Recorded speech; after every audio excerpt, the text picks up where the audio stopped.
Testing one, testing two.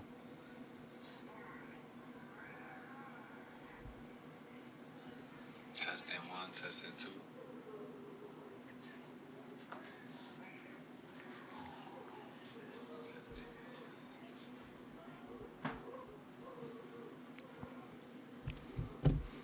All right, ladies and gentlemen, welcome to the channel. This is Deontay Long, also known as the Trucking Trader. And in this video, we're going to be taking a quick look at the Nasdaq futures, you guys. Let's pull up the Nasdaq futures chart.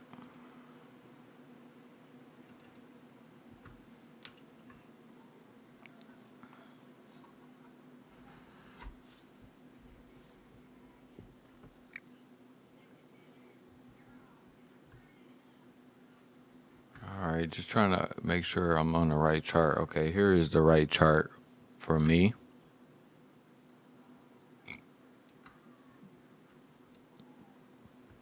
So I recently just got a new gaming PC that I'm working on right now, you guys, doing this video from.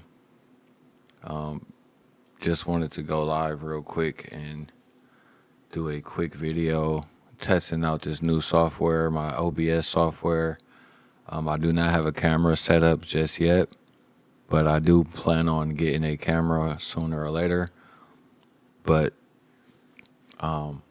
mostly I just wanted to turn the camera on, talk to you guys, and do a quick video going over some price action, going over what I am going to be looking for inside of these charts. All right, so the first thing I'm going to do is I'm going to go to the 1 month chart.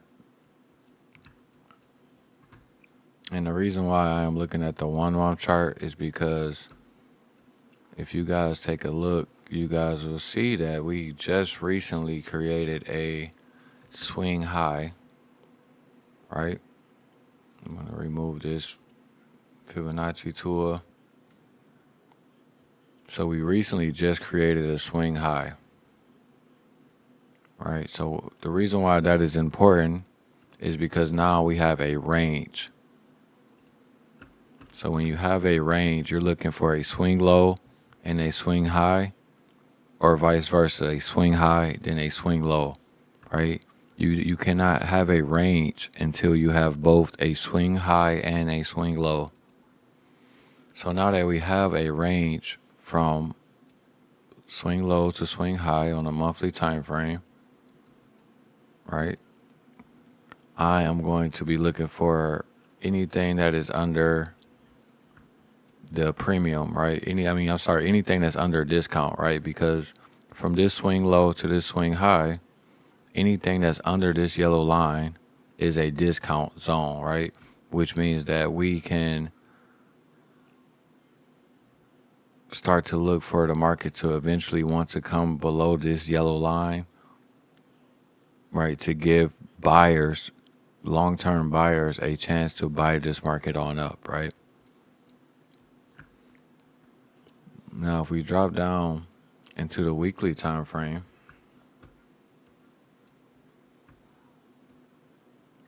all right, if we drop down into the weekly time frame, let's say I lock this Fibonacci tool.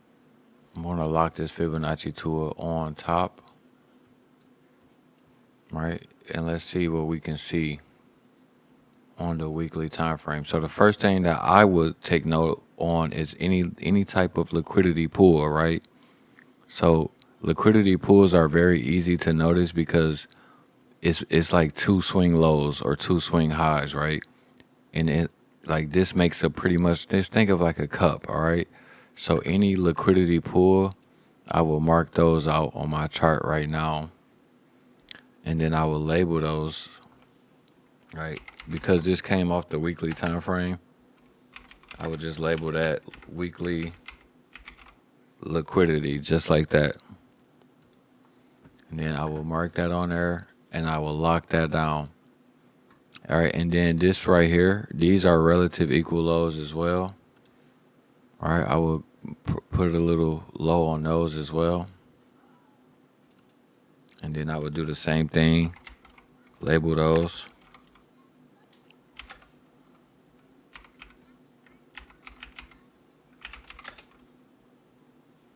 weekly liquidity, right? Very simple, very easy. We have a weekly fair value gap right there. So I will box that up, right? This is what I just tend to do, right? And by that way, the reason why I do it is because these are higher time frame areas of interest. So it's going to take the market a long time to come into these areas. So I like to have them already marked out and mapped out on my chart. So by that way, I can just have them and I don't have to worry about them again and again. When in real time, I can already have these things mapped out and be looking for where the market is potentially going to go. Okay, so as we draw up into this range that we're working with, right, because we was looking at the monthly range, and the monthly range gave us an ideal of why this market is going to want to draw down, right, because we now have a range on the monthly time frame. So that was the whole point of me using that monthly time frame, is to show you guys why I think the market can come down here all the way down to, pretty much 22,000 or below if you're looking at the Nasdaq. All right. So that is the whole idea with that right there. And then the only thing I did after that was I found some liquidity from the weekly time frame. I found liquidity or gaps in the market where the price could want to go down into, right? Because price isn't just going to go straight down in one line. It's going to come up and down like that and continue to build liquidity as it's going up and down. All right. So we're on a weekly. This is essentially how you do a top-down analysis, you guys. Real simple, real easy, and then you do the same thing on all time frames, right? You're looking for equal lows. Now notice how on a daily that these equal lows are pretty much the exact same, right? Exactly how it was on the weekly. These are equal lows. This is going to be liquidity right here, all right? Same thing right here. This is going to be liquidity. We had some equal lows right here, but once before the market came down here, took those equal lows, and then we went higher, right? I talked about that as well. I also talked about that on my short. I made a short video about this. Some of you guys may have seen it. Some of you guys may have not. But always make sure you pay attention to my short videos, because I do drop a lot of gems in those videos as well. But what I told you guys that I was looking out for, I measured this wick right here on this red candle, this wick. Right, I measured this wick, and then I showed you guys on my short video. Look at this yellow line. That's the midpoint of my Fibonacci tool, which is essentially the 50% level of my Fibonacci. If you measure from the top of this body right here to the low of this body, the middle of that is right here. So I showed you guys that on the monthly time frame, price came down. We hit the middle of this wick, and now we're bouncing off, right? Now that is just essentially, market structure as well, because, if you look at this from the 4-hour time frame, you can see that we're clearly on the uptrend, right? All right, so if you look at this on the 4-hour time frame, you can see that we're clearly on the uptrend. Right, price was coming down, and then the moment we break above, right, the moment we break above this swing high, a body closes above here. Now we're confirming that this is a market structure shift. Okay, so once you see a market structure shift, that is going to allow you to really start to know where price is going. I'm giving you guys multiple things that I use, like the wicks on a higher time frame. Those are very important. But also these are breakaway gaps right here. So it's telling us that price really wants to move away, and it really wants to move away really fast, and it's going to target something, right? What is it going to target? Ultimately, it's looking like it wants to target these highs up here, right? It's looking like it wants to target these highs up here. And then it also have some liquidity right here that we are targeting. And then move that. And then we also have some liquidity up there, right?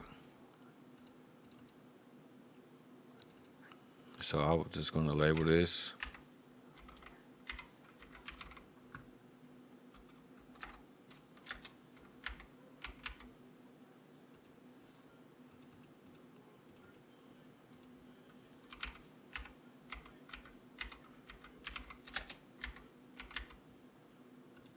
Always make sure I label that.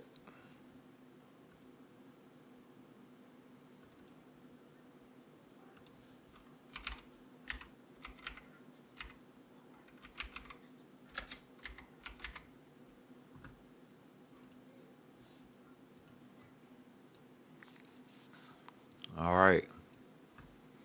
So now, we looked at the monthly, we looked at the weekly. Now I'm going to look at the daily, see if there's anything I need to pay attention to on the daily. So far, I'm not really seeing much that's really standing out. But what I would pay attention to is this gap right here. So far, this is looking like a breakaway gap. And, it's looking like it's going to potentially become a failed breakaway gap. And how do you know that this is looking like it wants to potentially become a failed breakaway gap? Well, for one, you have to identify why it was a breakaway gap in the first place, right? The reason why it was a breakaway gap is because when the market came crashing down, right? Remember, this is the daily time frame. All right, we're going to zoom in.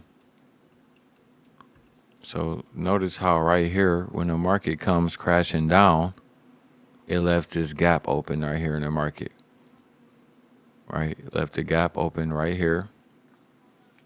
And then market starts to run the opposite direction. And every time it pulls back up to come higher, it can never get inside of this gap. Even after all of these days, right? It went down again, comes all the way back up, still can't get inside of this gap. Comes down again, and it's going back up. Now, the reason why I think we're going to go inside this gap this time is because, right, it's going to invalidate this breakaway gap, because now I believe the structure is starting to become green, right? So we're going to invalidate this breakaway gap and eventually look to target some of this liquidity up high.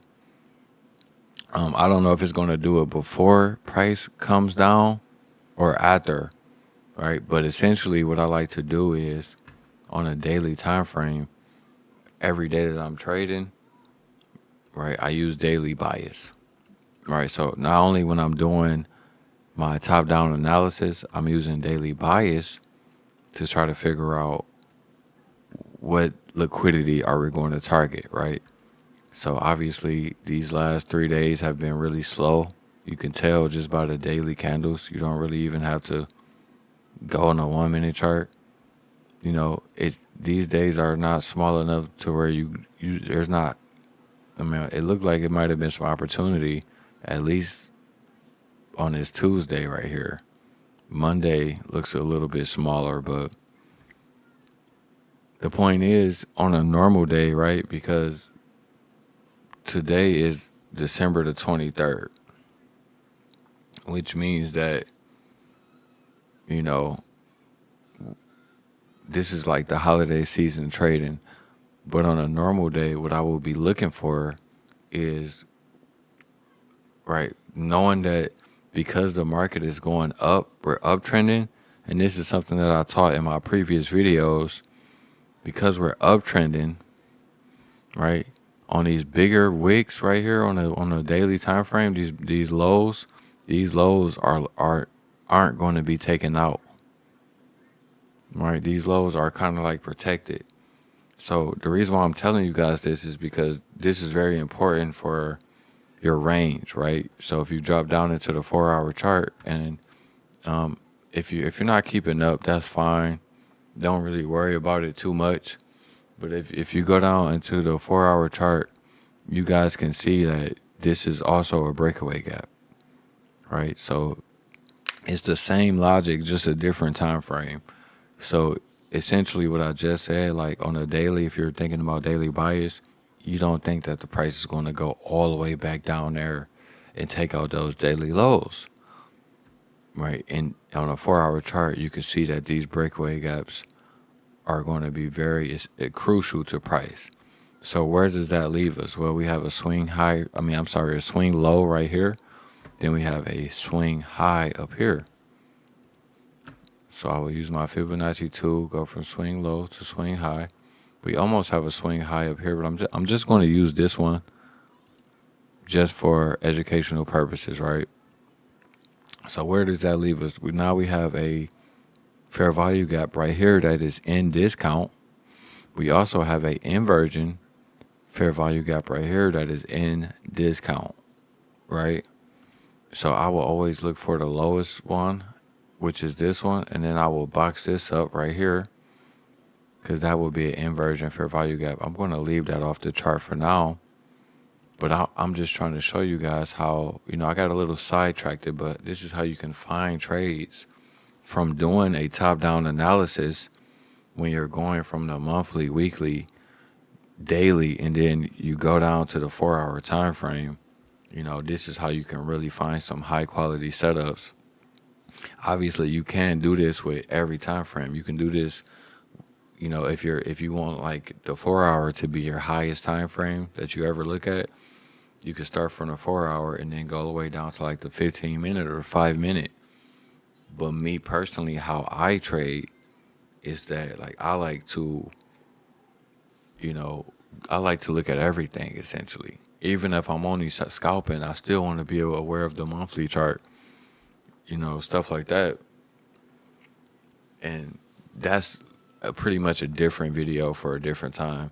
But in this video, I just essentially wanted to talk about daily bias and just talk about top-down analysis, you guys, and showing you guys like what I'm going to be looking for when January pretty much starts back up. This is what I'm pretty much going to be looking for.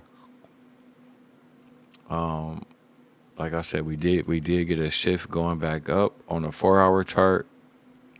So since we got that shift, I want to see some liquidity be made around here in this little area, so that when we come back down and take liquidity, we can take something and then ride this back up and start focusing on some of this liquidity going to the upper side, you guys. So that is the video, you guys. I hope you guys learn something. I was going to make it longer and really get into some deep dives type of stuff right now, but I have to at least turn this video off and make sure that my audio and everything was working, so that I'm not just making a 3-hour long video but the audio wasn't working the whole time. So I appreciate you guys for tuning in.